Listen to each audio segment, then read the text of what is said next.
This question has some kind of weirder transitions, but that's okay. Let's just go to the sentences, see if we would kind of connect them in a certain way ourselves, and then see if that helps us with the answer choices.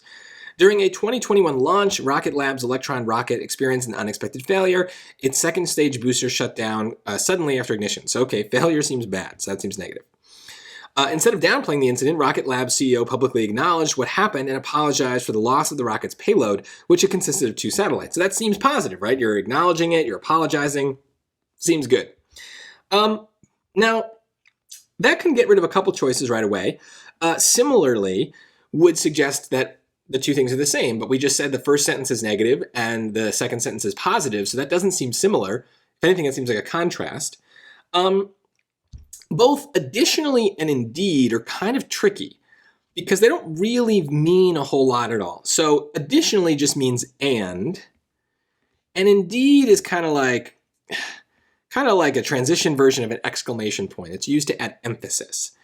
So we would think, okay, are we just kind of continuing a thought here? Maybe that's what B would mean. If it was additionally, we would kind of almost like D, kind of continue a thought. But as we said, it's negative to positive. So additionally doesn't seem like the right transition.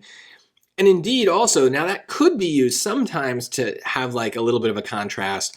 But really it's when we want to say that the second thing is kind of like, important or exciting or surprising. Honestly, they're just kind of like telling a story here. So choice A is right. The launch happened, it failed. Afterward, the person apologized. First this, then this, right? Don't overthink it. And I think that that's the key here is choices like B and C are tricky because they don't have a lot of like clear-cut meaning for us as transition words. So most of the time when we pick those, it's going to be because like nothing else is right. And so that's okay. They're not always wrong.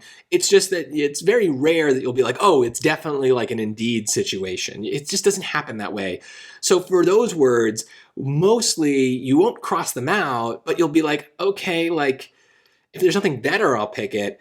But if there's something better, just pick it, right? Like it's not going to be the case that it's obviously right. And I do think here afterward, it's just such a clear fit. We're talking about two things happening in order. So a word that talks about time is a good one to pick.